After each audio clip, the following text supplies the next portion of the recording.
Girl, this boat is sinking. There's no sea left for me.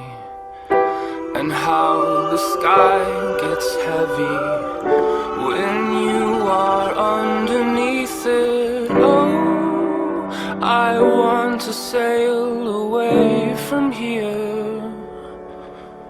And God, He came down, down, down, down, down, down, down, and sang down, down, down, down, down, down, nothing down, down, down, down, down. You rolled up, asked him what he was sipping on. Said lean. You wanna hit it, dog? What is up, guys? This is Sir Oblive here, bringing you a tutorial on how to use my parallel motion tracking template. Sorry, I haven't come out with any videos lately. It's just that I've been kind of busy. My apologies, but hopefully this one will make up for it. Put a lot of time and effort into it. So let's get into it. It's obviously there's a lot of parts. There's 3 parts of the cinematic as a whole, and so basically I'm just going to tell you how to do it. So first off, I'm not going to do this part because I've already done it, but what you're going to do is you're going to take the cinematic that I give you in the pack, and you're going to render it out into After Effects and then out of it as an image sequence. I hope you guys know how to do that. You can find it on most motion tracking tutorials, but yeah, render it out 59.94, you should be fine. Be careful though, it will be a bunch of pictures because it's a very slow cinematic. Reason being is because I wanted it to be able to be twixtered in order to sync with whatever music you decide to use without having it look choppy. So that was just in mindful of you. Alright, so first off, once you render it out as 59.94 image sequence, and you probably put it in a folder if you want to stay organized, what you're going to do is you're going to separate the total amount of images into 3 parts, if you understand what I mean. So first part, you're going to take from image 0 all the way down to 961. That's very, very, very important that you make sure that you make sure 0 to 961 is your part 1, and put that in your own folder to stay organized.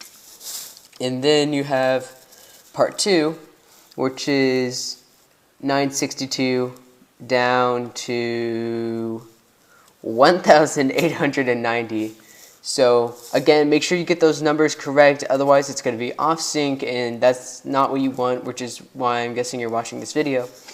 And then you have the part 3, which is 1891 down to 2785. Alright, so basically, I know you're wondering, why are we doing this? Well, it's because Boujou, which is what I used to motion track with, is being a little funky, and it doesn't track the entire cinematic because it's too long, which is why I cut it into multiple pieces. And so, yeah, that's why. So get those numbers right, from 0 to 961, from 962 to 1890, and then from 1891 to 2785. So make sure you got those numbers down. Pause the video in case you didn't catch it. And then I give you these part 1, part 2, and part 3 cinematics, or Cinema 4D folders. So first one, it's pretty obvious. It goes with the first part 1 of sequence. Part 2 goes with part 2 of sequence, and then part 3 goes with part 3 of sequence. So obviously, alright, so let me just give you an example. So I already have it saved out. Let's just open up Cinema 4D over here. Bum, bum, ba-dum, bum, bum. Alright, now of course it's going to look odd because right now Boujou is still reading it as flat ground when the cinematic shows that it's from when the cinematic is from the rooftop, but it's still thinking of it as flat ground. But basically you're going to make a new material, texture, load image, and then you're going to find part 1, sorry, part 1 because I'm in the part 1 Cinema 4D file. I'm going to click 00000. Nope. Click on this button right here. Click on animation and calculate. Don't modify any of that. Then click on specular and uncheck that. Now I'm going to drag this onto the background.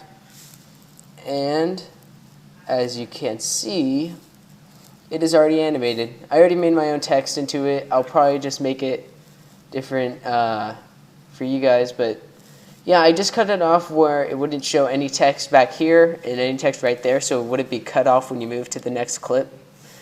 So the render settings are already there as far as I'm concerned. 720, good.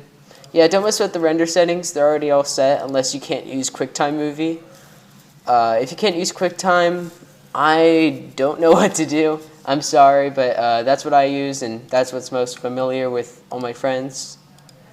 Ambient occlusion, that's good. If you want to check that off, whatever, it's your decision. There we go. And then you're going to render it. I won't render it because I already have. And next will be the After Effects tutorial part, and I'm just going to...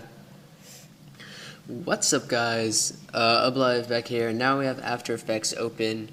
I use After Effects. I'm not sure what you guys use or what's your preference, but it's what I use, and I recommend it highly to most editors. And yeah. Alright, so what we're going to do is, so now we've rendered all of our clips.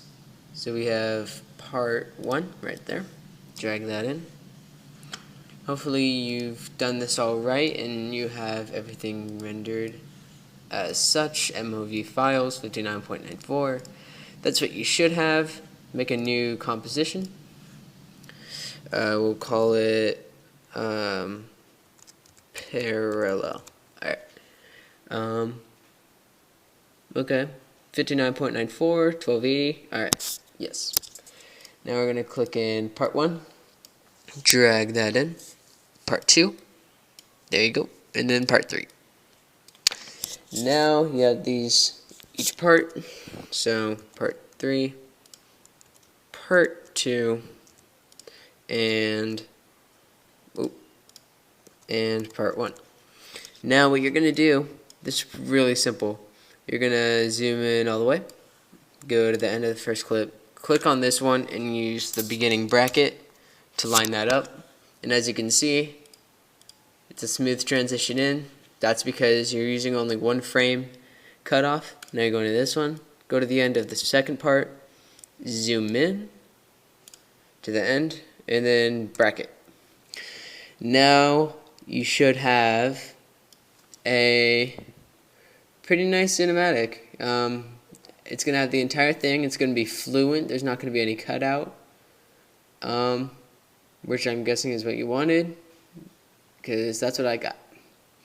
Now I know some of you might be wondering, well, I want to use Twixtor and it's going to be too difficult having to modify each layer to sync up my clip. Well, there's two things that you can do. You can either, well, probably one. You highlight all the clips, you go to layer and pre-compose right here. And pre-comp, yes, you're going to make it full cin for full cinematic. And okay. So now you got that whole thing in there just as one layer. So if you go down here, it's just a video format, but it will go black at the end. So you're just going to want to cut that. So right about there. So let's just cut that. And now you can just add Twixtor and sync it up without having to worry about each other layer. And then add some color correction or something like that, like looks. I don't know, you can do whatever you want, honestly. Keyframe, lens flares, that's what I do in most of my in most of my stuff. I don't know. You honestly, anything works. I mean, it just depends on the style of your editing.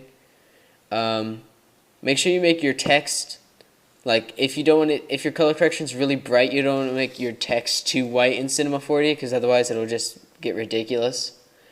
And yeah, that's just about it. You just want to line up those layers and get everything moving right. Got the rainbow wheel. But yeah, that's basically how you get into After Effects, and then you're just going to render it out 29.97, as you always do for YouTube, because that's the video format it takes.